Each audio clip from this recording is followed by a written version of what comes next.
আমার চাচা মোবাইলে ভিডিও দেখার সময় তাকে আমি দেখে ফেলি এবং চাচা আমার সাথেও যেভাবে কাজ করল। বন্ধুরা, গল্পটি সম্পূর্ণ শুনলে আপনাদের মেশিন দিয়ে পানি চলে আসবে, আপনারা হাতের কাজ করতে বাধ্য হবেন। আর হাতের কাজ করার আগে অবশ্যই আপনারা হাতের কাছে টিস্যু রাখবেন এবং কানে হেডফোন লাগিয়ে নিবেন। হ্যালো বন্ধুরা, আজকের গল্পটি অত্যন্ত রোমান্টিক। গল্পের সম্পূর্ণ মজা নিতে শেষ পর্যন্ত থাকুন। ছোটবেলা থেকেই আমার ইংরেজি সিনেমা দেখার খুব শখ ছিল। এটি সেই দিনের কথা যখন চাচা কাজের সূত্রে আমাদের বাড়িতেই থাকতেন। তার তখনও বিয়ে হয়নি। এক রাতে আমি চাচাকে খাবার দিতে তার রুমে গিয়ে হতবাক হয়ে গেলাম। আমার চাচা অদ্ভুত শব্দ করছিলেন এবং একা প্রোগ্রাম করছিলেন। আমি একটু এগিয়ে ঝুঁকে দেখলাম সামনে মোবাইলে একটি সিনেমা চলছিল। চাচা তার কাজে এতটাই মগ্ন ছিলেন যে তিনি টেরও পেলেন না কেউ রুমে ঢুকেছে। আমি বেশ কিছুক্ষণ তাকে এসব করতে দেখলাম। কয়েক মিনিট কেটে গেল, চাচা হাঁপিয়ে উঠলেন। চাচার নজর আমার উপর পড়ার আগেই আমি খাবার টেবিলে রেখে আমার রুমে ফিরে এলাম। আমার অবস্থাও এখন বেশ খারাপ হয়ে গিয়েছিল। আমি যুবতী ছিলাম এবং বিয়ের যোগ্য হয়ে উঠেছিলাম। এসব দেখে আমি সহ্য করতে পারছিলাম না। আমি আমার মোবাইলে একটি সিনেমা ডাউনলোড করে দেখতে লাগলাম। সিনেমা দেখার সময় আমার মনে বারবার চাচাজি আসছিলেন। কি আশা করছিলাম চাচা আমার সাথে বসে এই রোমান্টিক সিনেমাটি দেখবেন। আমার অস্থিরতা বাড়তে লাগল।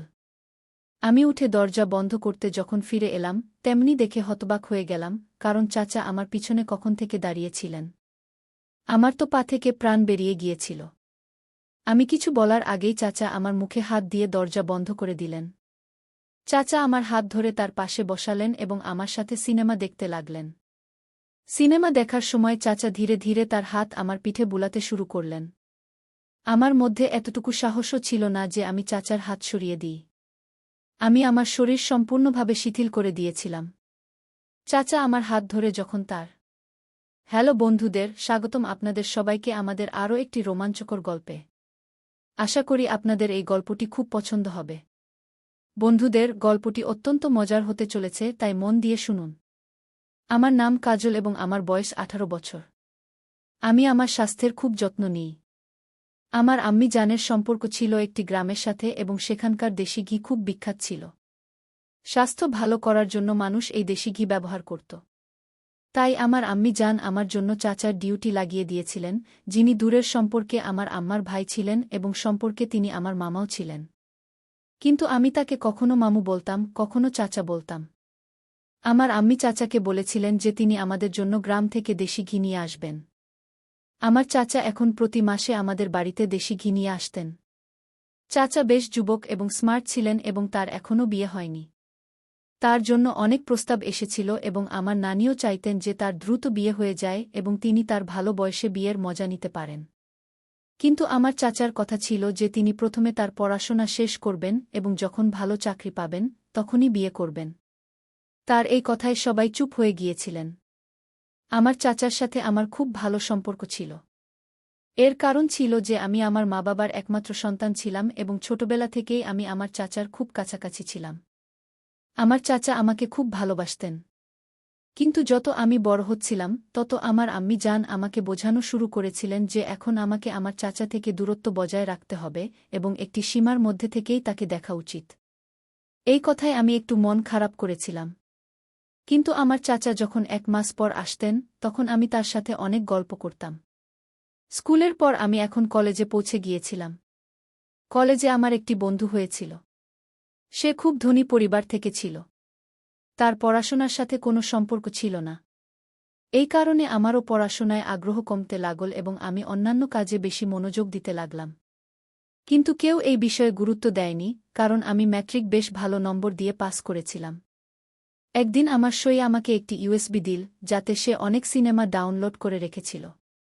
আমি দ্রুত বাড়ি পৌঁছে রাত হওয়ার অপেক্ষা করতে লাগলাম। আমি এই কাজ রাতেই করতাম যাতে কেউ দেখতে না পায়।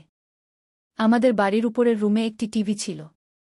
রাত হলে ইউএসবি লাগিয়ে বসে যেতাম এবং একাই সেই সিনেমাগুলো দেখতাম। আর যদি কেউ উপরের অংশে থাকত তবুও আমি সহজেই সিনেমা দেখে নিতাম। একদিন সে ইউএসবি দিতে গিয়ে আমাকে বলল, আজ আমি তোমাকে এমন একটি সিনেমা দিচ্ছি যা তুমি আজ পর্যন্ত কখনো দেখনি। এই সিনেমা দেখে তোমাকে অনেক শান্তি মিলবে। আমি ইউএসবি নিয়ে নিলাম এবং অপেক্ষা করতে লাগলাম কখন রাত হবে এবং আমি সেই সিনেমাটি দেখব। কিন্তু রাতের আমি আর অপেক্ষা করতে পারলাম না এবং দিনের বেলাতেই উপরের অংশে গিয়ে ইউএসবি টিভিতে লাগিয়ে দিলাম। কিন্তু হঠাৎ আমি জানতে পারলাম যে আমার চাচা এসেছেন। আমি তার আসার খবরে এতটাই খুশি হলাম যে ইউএসবি ভুলে গিয়ে আমি তার সাথে দেখা করতে নিচে চলে এলাম। আমার চাচার পড়াশোনা শেষ হয়ে গিয়েছিল, তাই তিনি চাকরির খোঁজে আমাদের বাড়িতে থাকতে এসেছিলেন। আমি সারাদিন চাচার সাথে গল্প করলাম। রাতে আম্মি জান চাচাকে বললেন, তুমি উপরের ঘরে ঘুমাও। আমার চাচা উপরের অংশে চলে গেলেন, যেখানে টিভি লাগানো ছিল। আমার তখনই মনে পড়ল যে ইউএসবি সেই টিভির ভিতরে আছে। কিন্তু এখন আর কিছু করা সম্ভব ছিল না, কারণ চাচা তো ঘরের ভিতরে চলে গেছেন। কিন্তু যখন আমি রাতে তাকে খাবার দিতে গেলাম, তখন আমি বেশ অবাক হলাম, কারণ আমার চাচা অদ্ভুত অদ্ভুত শব্দ করছিলেন। আমি কিছুটা সন্দিহান হলাম এবং ভাবলাম, কেননা আমি তাকে জানালা দিয়ে দেখি যে সে আসলে কি করছে। আমি হালকা করে জানালা খুললাম, কিন্তু সামনের দৃশ্য দেখে আমার হুঁশ উড়ে গেল। কারণ সেখানে একটি নয়, বরং দুটি অদ্ভুত জিনিস ছিল। প্রথমত, সেখানে একটি চলচ্চিত্র চলছিল। এটি সেই একই চলচ্চিত্র যা আমার বন্ধু আমাকে দিয়েছিল, এবং এটি বেশ অশালীন একটি চলচ্চিত্র ছিল। দ্বিতীয়ত, আমার চাচা চলচ্চিত্র দেখার পাশাপাশি অদ্ভুত আচরণ করছিলেন। আমি এসব দেখে বেশ অস্থির হয়ে পড়লাম। আমার ইচ্ছা হচ্ছিল যে আমি এসব দেখতেই থাকি, কিন্তু আমি তা করলাম না, কারণ চাচার খাবার ঠান্ডা হয়ে যাচ্ছিল। আমি দ্রুত দরজায় টোকা দিলাম, তখন চাচা দরজা খুললেন। তিনি বেশ অস্থির এবং ঘাবড়ে গিয়েছিলেন। খাবার নেওয়ার পর তিনি দ্রুত দরজা বন্ধ করে দিলেন। এখন আমারও ইচ্ছা হচ্ছিল যে আমিও সেই চলচ্চিত্রটি দেখি, কারণ এটি দেখে আমি বেশ শান্তি পাচ্ছিলাম। কিন্তু আমি কিছুই করতে পারলাম না। আমি ভাবলাম যে চাচা বাইরে চলে গেলে আমি সেই চলচ্চিত্রটি ফেরত নেব। কিন্তু চাচা পরের দিন বাইরে আসলেন না। আমি রাতে আবার খাবার দিতে গেলাম, তখন চাচা সেই একই চলচ্চিত্র চালু রেখেছিলেন এবং চাচা আবার সেই একই কাজ করছিলেন। আমি কিছুক্ষণ তাকে এভাবে দেখতে থাকলাম, তারপর আমি তাকে খাবার দিলাম। এখন আমারও ইচ্ছা হচ্ছিল যে আমি আমার চাচার সাথে বসে সেই চলচ্চিত্রটি দেখি। এক রাতে আমি এমন করার সিদ্ধান্ত নিলাম এবং সরাসরি চাচাকে খাবার দিতে ভিতরে হঠাৎ করে চলে গেলাম। আমাকে হঠাৎ করে আসতে দেখে চাচা একদম ঘাবড়ে গেলেন। তার কাছে সময় ছিল না যে তিনি চলচ্চিত্রটি বন্ধ করতে পারেন। এই কারণে চলচ্চিত্রটি তখনও চলছিল এবং তাতে বেশ অদ্ভুত ধরনের দৃশ্য ছিল। এখন আমাদের দুজনের সামনে সেই চলচ্চিত্রটি চলছিল। আমি এসব কিছু বেশ অদ্ভুত লাগছিল, কিন্তু আমি সাহস করে চাচার সাথে বসে গেলাম। যখন চাচা আমাকে বললেন যে আমার এমন করা উচিত নয় এবং আমাকে আমার ঘরে ফিরে যাওয়া উচিত, তখন আমি চাচাকে বললাম যে এই চলচ্চিত্রটি আমার বন্ধু আমাকে দিয়েছে এবং এটি দেখার সময় আমার কাছে ছিল না। এই কারণে আমি আপনার সাথেই এই চলচ্চিত্রটি দেখব। আমার চাচা এখন হতবাক হয়ে গেলেন। তিনি আমার জিদের সামনে কিছুই করতে পারলেন না এবং আমি চাচার সাথে বসে সেই চলচ্চিত্রটি দেখতে লাগলাম। চলচ্চিত্রটি দেখে আমার অদ্ভুত লাগছিল। আমার চাচাও আমার অবস্থা দেখছিলেন। আমার এখন ঘাম হতে শুরু করল। তারপর হঠাৎ করে চাচা আমাকে বলতে লাগলেন, কাজল, তুমি আমাকে চাচা কেন বলো? আমি তো তোমার সম্পর্কে মামু হই। আমি বললাম, আমি আপনাকে মামু বলতে ভালো লাগে না, তাই চাচা বলি। কিন্তু চাচা বললেন যে তিনি চান যে আমি তাকে মামু জান বলে ডাকি। আমি বললাম, ঠিক আছে মামু জান, আজ থেকে আমি আপনাকে মামু জান বলেই ডাকব। জান হঠাৎ করে একটি হাত আমার কাঁধে রাখলেন। তার এমন করায় আমার খুব অদ্ভুত শান্তি লাগছিল। আমি কিছুক্ষণ পর মামু জান থেকে দূরে সরে গেলাম এবং ফিরে যেতে লাগলাম, তখন মামু জান বললেন, আমার কাছে এর চেয়ে ভালো চলচ্চিত্র আছে, আমরা তা কাল দেখব। তারপর আমি ফিরে এলাম। এখন সারারাত আমি অস্থির হয়ে রইলাম। আমার ঘুম আসছিল না। আমার মনে হচ্ছিল যে আমার সাথে কিছু হচ্ছে। পরের রাতে যখন সবাই ঘুমিয়ে পড়েছিল, তখন আমি মামুর ঘরে চলে গেলাম এবং আমরা দুজনে সেই চলচ্চিত্রটি দেখলাম। চলচ্চিত্র দেখার সময় মামু আবার সেই একই আচরণ করতে লাগলেন, যাতে আমার বেশ শান্তি লাগছিল। কিছুক্ষণ পর তিনি আমার আরও কাছে চলে এলেন এবং তারপর তিনি আমাকে শান্তি দিতে চেষ্টা করতে লাগলেন। আমি তাকে মানাও করলাম, কিন্তু তিনি বললেন যে কিছুই হবে না, নিশ্চিন্ত হও। তাই আমি তাকে অস্বীকার করলাম না। আমি এবং মামু জান যা চেয়েছিলাম তা আমাদের দুজনের সম্মতিতেই হয়েছিল। কিছুক্ষণ পর আমার বেশ ব্যথা হতে শুরু করল, কিন্তু তারপরও আমার বেশ শান্তি লাগছিল এবং আমার মনে হচ্ছিল যে আমি আকাশে উড়ছি। মামু জান আমার সাথে চলচ্চিত্রের সেই দৃশ্যটি করেছিলেন। তিনি এই কাজটি বেশ দক্ষতার সাথে করছিলেন। সেদিন আমি রাতে বেশ দেরি করে আমার রুমে এসেছিলাম এবং খুব ক্লান্ত ছিলাম, কিছুক্ষণ পরেই ঘুমিয়ে পড়লাম। মামুর চাকরি বেশ ভালো জায়গায় লেগে গিয়েছিল, এই কারণে তাকে এখন আমাদের কাছেই থাকতে হচ্ছিল। এর সুবিধা ছিল যে আমরা এখন এগুলো নিয়মিত করতাম, এবং এর ফলে আমার শরীরে বেশ কিছু পরিবর্তন আসছিল। আম্মি আমাকে দেখেই বললেন, দেখো কাজল, বয়সের আগে এই সব পরিবর্তন ভালো লাগে না। তাই তুমি তোমার এই সব কাজ বন্ধ করো এবং মামুর সাথে বেশি লেগে থাকো না। কি তার কথায় আমি খুবই বিব্রত বোধ করলাম, কি করব বুঝতে পারছিলাম না। কিন্তু এখন আমি এই কাজের প্রতি অভ্যস্ত হয়ে পড়েছিলাম, এটি ছাড়া থাকতে পারতাম না। প্রতিদিন আমার বান্ধবীর বাড়ি যেতাম এবং ইউএসবিতে নতুন নতুন মুভি নিয়ে আসতাম। আমার মামু আমার জন্য অপেক্ষা করতেন। একদিন তো সীমা ছাড়িয়ে গেল যখন হঠাৎ আমার স্বাস্থ্য খুব খারাপ হয়ে গেল। আম্মি আমাকে দেখেই বললেন, তুমি এমন কি করেছ যে এত জ্বর এসেছে? কিন্তু তখন আমার ভয়ের অবস্থা। আমি মামুকে বলতেই তিনি আমাকে বললেন, তুমি চিন্তা করো না, আমি তোমাকে এমন একটি ওষুধ দেব যাতে তোমার স্বাস্থ্য একদম ঠিক হয়ে যাবে গু। পরের দিন রাতে মামু আমার রুমে এসে আমাকে ওষুধ দিলেন, এবং আমি খুব খুশি হলাম কারণ বুঝতে পারলাম এখন আমি যা ইচ্ছা করতে পারব, আমার কিছু হবে না। তাই আমি আবার মামুর কাছে যেতে লাগলাম, এবং আমরা দুজনে একসাথে মুভি দেখতাম। একদিন মামু বললেন, দেখো কাজল, যদি তোমার আম্মি জানতে পারেন, তাহলে তিনি তোমাকে এবং আমাকে কখনই ক্ষমা করবেন না। তাই আমাদের এই সব বন্ধ করে দেওয়া উচিত কি? কিন্তু আমি তাকে বললাম, দেখুন গু মামু, যতদিন না আপনার বিয়ে হচ্ছে ততদিন আমি আপনার সাথেই থাকব। দয়া করে আমাকে দূরে ঠেলে দেবেন না। কি এভাবে তিনিও বাধ্য হলেন। কিন্তু একদিন হঠাৎ আম্মি একটি মেয়ের কথা বললেন এবং বললেন, এই মেয়েটি আমি তোমার মামুর জন্য দেখেছি গু। আমি মেয়েটির ছবি দেখে হতবাক হয়ে গেলাম, সে আমার চেয়েও বেশি সুন্দর এবং স্মার্ট ছিল। তার ফিগার খুবই আকর্ষণীয় ছিল, যা তার সৌন্দর্যকে আরও বাড়িয়ে দিচ্ছিল। তাকে দেখে আমার প্রচণ্ড ঈর্ষা হচ্ছিল। মামু বুঝতে পারছিলেন যে মেয়েটি আমার একদমই পছন্দ হচ্ছে না। কিন্তু আমি মামুকে বললাম, এই মেয়েটি খুব ভালো, আপনি তাড়াতাড়ি এর সাথে বিয়ে করে ফেলুন। তিনি বললেন, দেখো, যদি এই মেয়েটি আমার জীবনে আসে তাহলে আমি তোমাকে সেই সময় দিতে পারব না। তখন সেই সময় শুধু তারই হবে গু। আমি মামুকে বললাম, ঠিক আছে, আপনি বিয়ে করে ফেলুন, বাকি আমি নিজেই দেখে নেব খু, কারণ আমি জানতাম আমাকে কি করতে হবে। এভাবে মামুর বিয়ে পাকা হয়ে গেল, এবং এখন সেই মেয়েটি আমাদের বাড়িতে আসাও শুরু করল। সে ছিল খুব ফ্যাশন সচেতন, আমি তার ফ্যাশন দেখে হতবাক হয়ে যেতাম। আমার তো এত ফ্যাশন জানা নেই। একদিন সে খুব সিল্কি এবং টাইট পোশাক পরেছিল, এবং মামু তাকে খুব গভীরভাবে দেখছিলেন। এটা দেখে আমার প্রচণ্ড রাগ হল। হঠাৎ মামু তাকে তার রুমে নিয়ে গেলেন। এটা দেখে আমি আরও হতবাক হলাম, ভেতরে কি হতে চলেছে বুঝতে পারছিলাম না। কিন্তু আমি ভেতরে উকি দিয়ে দেখতেই আমার হুঁশ উড়ে গেল। মামু তো বিয়ের আগেই সেই সব করছিলেন যা একসময় আমার সাথে করতেন। কিন্তু আমি কি করতে পারতাম? মেয়েটি অদ্ভুত শব্দ করছিল, যার ফলে মামু আরও বেশি উত্তেজিত হয়ে পড়ছিলেন। আমি অনেক চেষ্টা করলাম মামুকে দূরে রাখতে, কিন্তু এখন তা একদমই সম্ভব হচ্ছিল না। মেয়েটি এখন নিয়মিত আসত, এবং আমি জানতাম মামু তার সাথে কি করছেন।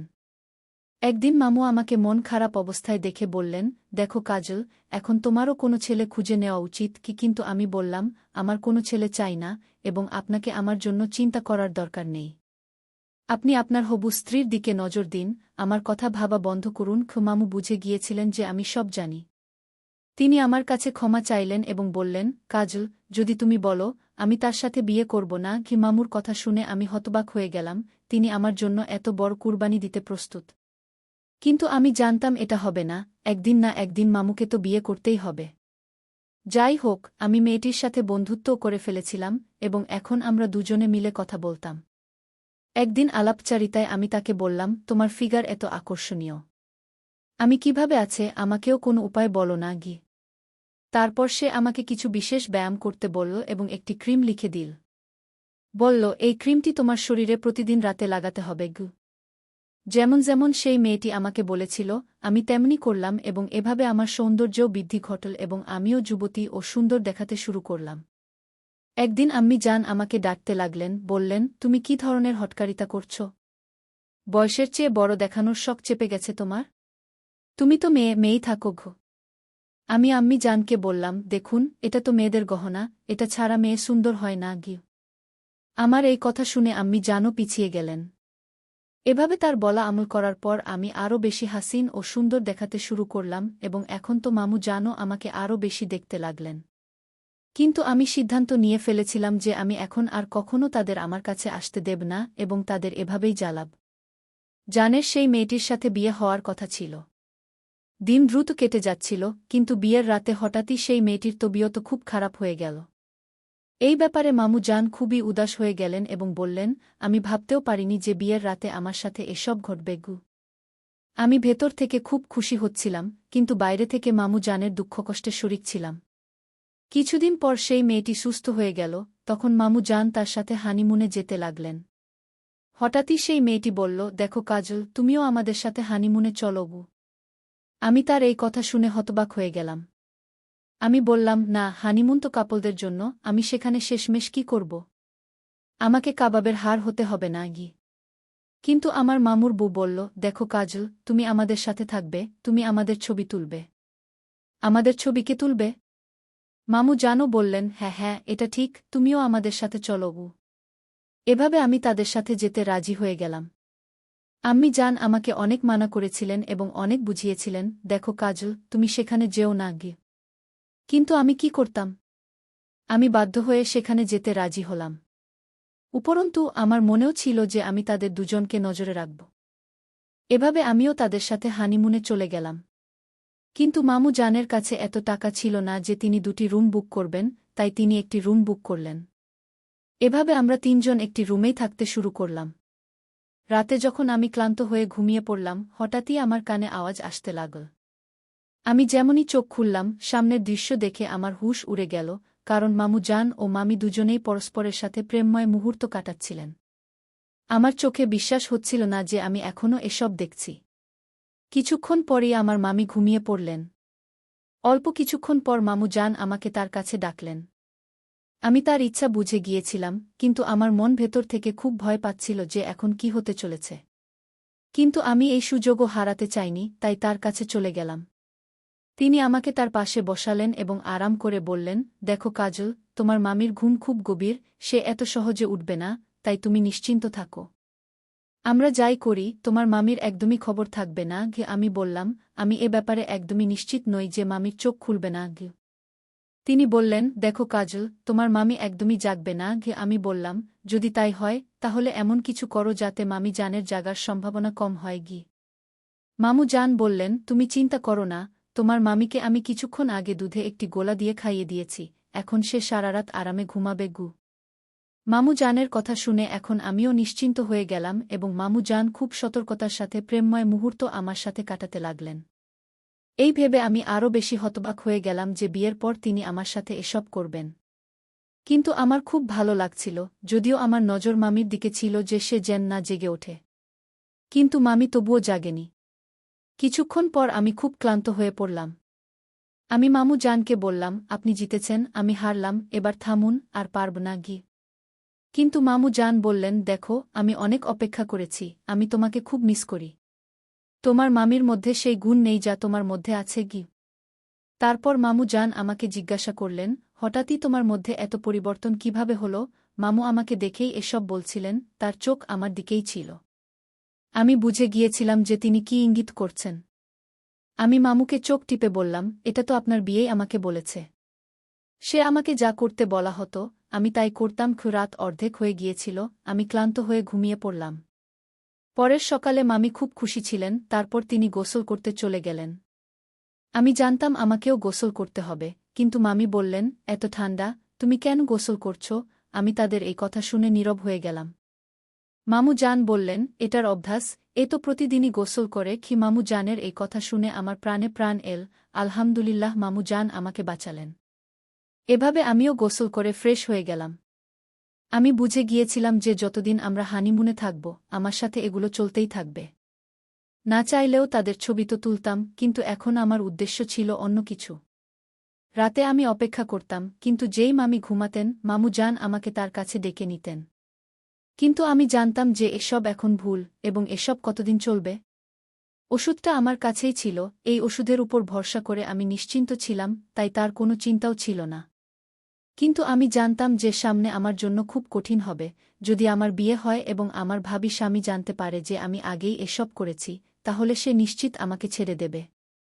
এই ভয়েই আমি সব ছেড়ে দিয়েছিলাম এবং মামু জানকেও বলেছিলাম যে এখন আমাকে আমার জীবনে এগিয়ে যেতে হবে। আমি চাইনি যে কেউ আমার উপর সন্দেহ করুক। মামু জানও বললেন, দেখো কাজল, আমি তোমার জন্য ছেলে খুঁজব, কিন্তু খেয়াল রাখবে যেন সে কিছুই না জানে যে তুমি আগে এসব করেছ। মামু জানের কথা শুনে আমি খুব খুশি হলাম, আমার মাথা থেকে একটা বড় বোঝা নেমে গেল। এভাবেই মামু জান একটা ছেলে খুঁজে দিলেন যে খুবই শান্ত এবং ভোলা ছিল। সে কিছুই জানত না, তাকে দেখে আমার প্রাণে প্রাণ এল। এভাবেই আমার এবং তার বিয়ে হয়ে গেল। আমার জীবন আরও ভালোভাবে চলতে লাগল, কিন্তু সেই ছেলে আমাকে ততটা খুশি রাখতে পারত না, যতটা আমি আমার আগের জীবনে খুশি ছিলাম এবং আমার মামুকে মনে করতাম। তারপর একদিন মামু জান আমাকে একটা ওষুধ দিলেন এবং বললেন, এটি তুমি তোমার স্বামীকে খাওয়াবে, এটি তোমাকে খুব খুশি রাখবে। আমি তাই করলাম, কিন্তু আমার স্বামী আমাকে মানা করতে লাগল এবং বলল যে এমন ওষুধের স্বাস্থ্য ভালো থাকে না। কিন্তু আমি সিদ্ধান্ত নিয়েছিলাম যে আমি তাকে এই ওষুধ খাওয়াবি। আমি দুধে ওষুধ মিশিয়ে আমার স্বামীকে দিতাম। আমার স্বামী যেই ওষুধ খেত, সে তৎক্ষণাৎ আমাকে তার কাছে ডাকত এবং তখন আমি সারা জীবনের সুখ পেতাম। আমি আমার মামু জানকে অনেক ধন্যবাদ দিলাম, কারণ তার জন্যই আমার জীবন এত সুন্দর এবং সুখময় হয়ে উঠেছিল। তাহলে বন্ধুরা, আজকের গল্প এটাই ছিল। এই গল্প সম্পর্কে আপনার মতামত আমাদের কমেন্টে জানাবেন। ভিডিও ভালো লাগলে লাইক করুন, শেয়ার করুন, সাবস্ক্রাইব করুন। ধন্যবাদ।